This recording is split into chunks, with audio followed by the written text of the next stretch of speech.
지구상에 존재하는 수많은 생물종 중 상당수는 적도를 중심으로 하는 열대지방에 몰려있다.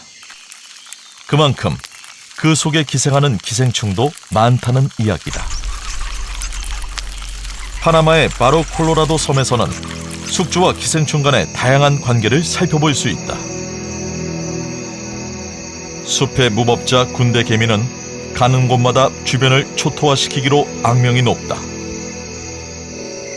이들은 에키톤 브루첼리라는 종의 개미로 떼지어 다니며 집단 사냥을 하는 습성 때문에 군대 개미라고도 불리운다.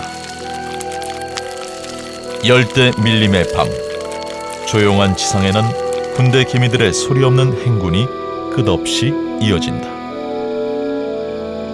이들의 행군 주변을 지나가던 곤충은 10중 8구 횡액을 당하기 십상이다. 이들은 말 그대로 주위를 휩쓸고 지나간다.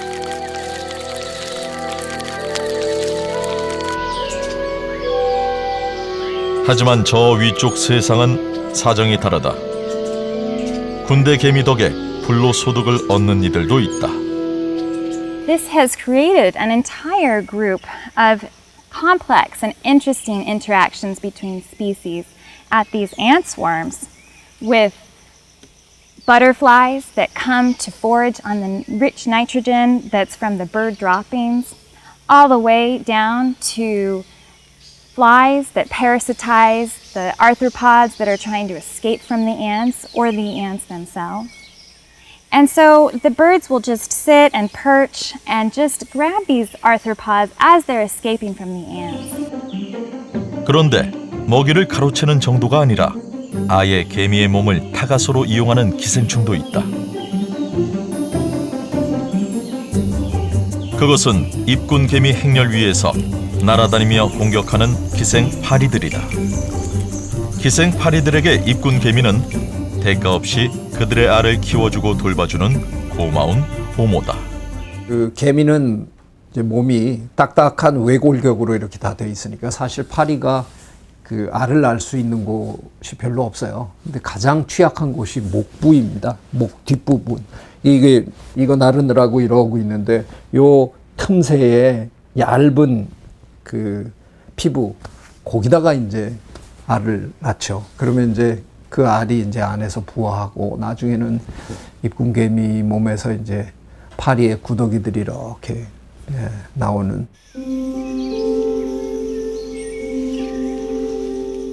그런데 입군개미 행렬을 자세히 들여다보면 가끔씩 남의 짐 위에 올라타 무임승차하는 녀석들이 보인다. 근면과 성실의 상징인 개미 사회에서 좀처럼 보기 어려운 광경이다.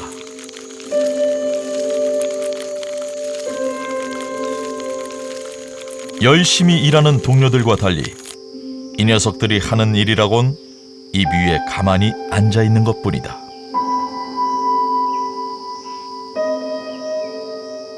나뭇잎이 흔들거리면 마치 나뭇잎 위에서 춤을 추는 것처럼 보이기도 한다. 이상하다고 생각하게 된 게 아니 저 이파리를 끊어가지고 지금 무거워서 이걸 끌고 가는데 그 위에 올라타 갖고 가는 놈들이 있었어요. 이파리에 앉아있는 이 서너 마리의 입군개미들이 허공을 향해서 이게 그냥 괜히 춤추고 있는 게 아니라 뭔가를 하고 있더라는 거죠. 나중에 알고 보니까 걔네들이 그 입군개미의 목을 공격하는 기생파리를 쫓기 위해서 그 위에 서서 있더라는 겁니다.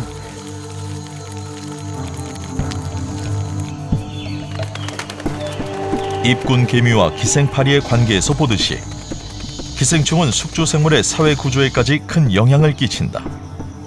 하지만 둘의 관계는 고정되어 있지 않다. 또 언제나 일방적인 것도 아니다. 이제 더 나무 위쪽을 보자. 쇳불처럼 크고 단단한 가시 때문에 쇳불 아카시아라고도 불리우는 이 나무에는 오래된 입주민이 살고 있다. 속이 빈 쇳불 아카시아의 가시는 수도모맥스 개미들의 보금자리다. 개미 연구가인 댄 젠슨 교수는 이들의 관계에 대해 오랫동안 연구를 해왔다. There we go. See, there's the larvae inside. Oh.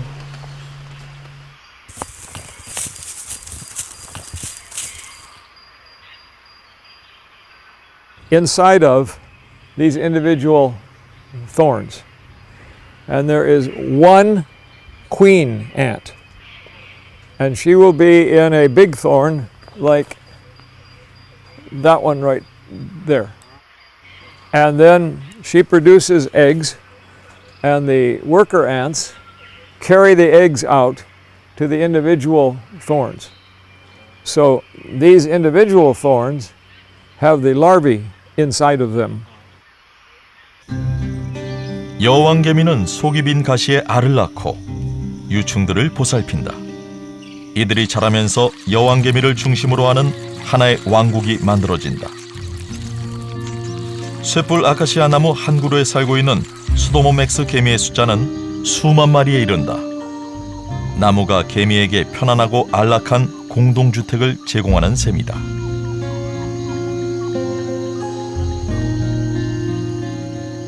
하지만 그게 다는 아니다. 쇠뿔 아카시아는 이들에게 편안한 집과 함께 맛있는 식사까지 제공한다.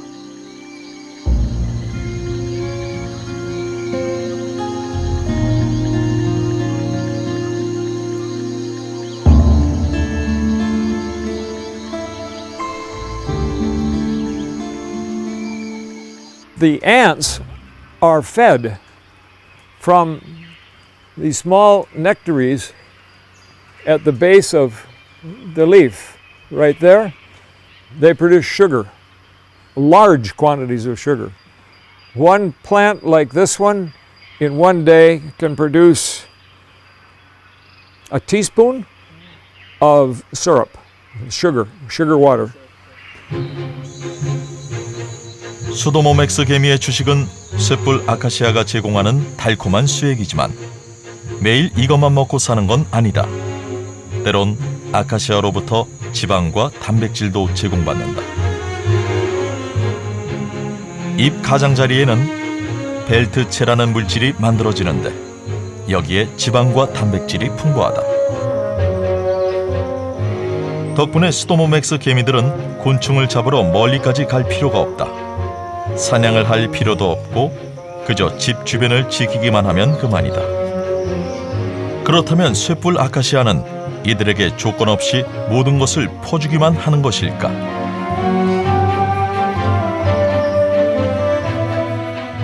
그것은 물론 아니다.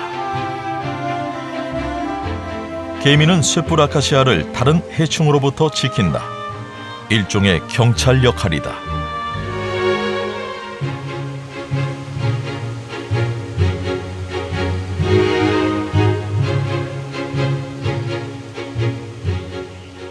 Their ancestors were predators. They run around and catch insects. But these do not catch insects anymore. What they do is grab the insect, kill it, and drop it. They've changed from being hunters to being policemen. And all they do is protect the tree. All acacias have nectar glands on the leaves, but the ant acacia has much bigger ones. And the food bodies on the tips of the leaves are evolved entirely as food for the ants. So both the tree has changed, evolved, and the ants have changed, evolved.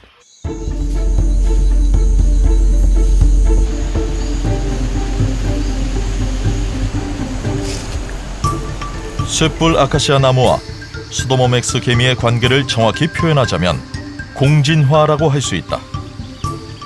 사실 숙주와 기생충 간의 진화 경쟁은 오랜 시간을 두고 서로에게 끝없이 영향력을 행사하며 이루어진다. 가장 차원 높은 대응법이란 결국 상호 간의 공생의 길을 모색하는 게 아니었을까. 또 다른 방법으로 기생충과 숙주의 관계를 추적한 학자가 있었다. 1980년대 미국의 진화 생물학자 빌 해밀턴은 컴퓨터 프로그램을 이용해 중요한 이론 하나를 전개했다. 그의 이론은 기생충이 생물의 진화에서 해낸 가장 결정적이고 중요한 일을 알려주고 있다. 그것은 바로 기생충이 성의 발전을 이끌었다는 가설이다.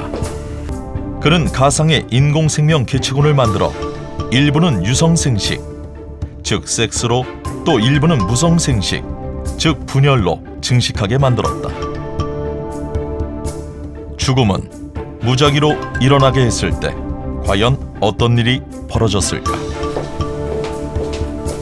유성생식군은 무성생식군의 엄청난 증가 속도를 따라잡을 수 없었다. 하지만 생명체가 진화해온 지구는 컴퓨터 속처럼 안락한 공간은 아니었다. 그는 다시 저항 유전자인 기생충을 투입시켰다. 그러자 큰 변화가 일어났다.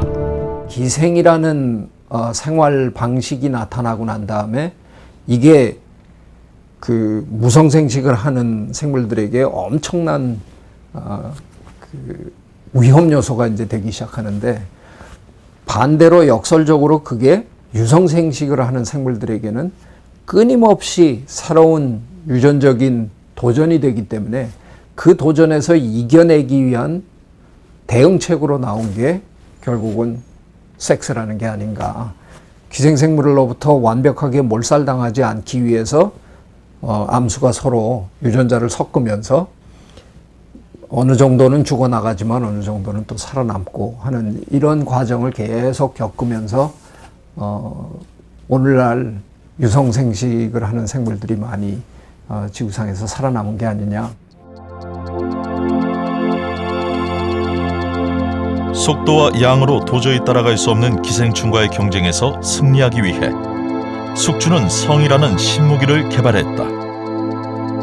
하지만 그게 다는 아니었다. 좀 더 확실한 승리를 위해 숙주는 더 까다롭고 정교하게 성을 이용한다. 예를 들면 배우자를 선택할 때의 기준 같은 것들이다. 기생충으로 인한 성의 발생을 주장했던 빌 해밀턴은 주크와 공동으로 낸 논문에서 배우자 선택서를 제기했다.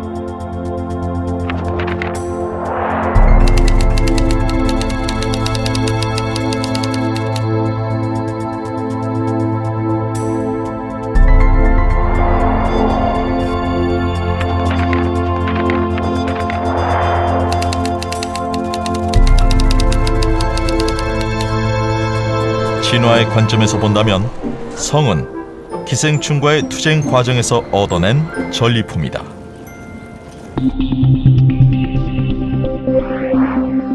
하지만 성도 완벽한 방어 전략은 아니다.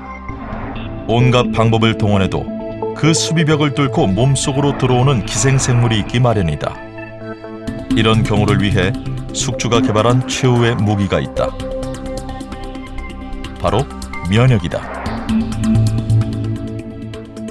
면역이란 생체 내에 외부로부터의 침입자가 들어왔을 때 우리가 방어하기 위한 그런 시스템이라고 할 수 있겠습니다. 면역은 크게 두 가지로 나누는데요. 우리가 원래부터 가지고 있던 선천 면역과 그리고 외부의 침입자에 대해서 작용하는 그런 적응 면역이라고 할 수 있겠습니다. 선천 면역은 감염이 일어나기 전부터 우리 몸에 선천적으로 존재하고 있는 면역 체계를 말한다. 피부나 코털, 눈물, 침, 모유나 백혈구 같은 식세포 등이 그 요소다. 선천 면역계는 병원체가 우리 몸에 들어왔을 때 신속하게 작용해서 침입자를 제거한다. 주로 피부나 피부 바로 아래 등 노출 부위에 즉각적으로 반응한다. 선천 면역에 비해 적응 면역계의 활동에는 시간이 좀 더 걸린다. 적응 면역계는 우리 몸에 침입한 특정 병원체를 적으로 인식하고 공격한다. 구체적인 방법은 침입자인 항원에 대해 항체를 만들어 싸우는 것이다. 두 면역 기능은 서로 보완하면서 기생생물로부터 우리의 몸을 방어한다.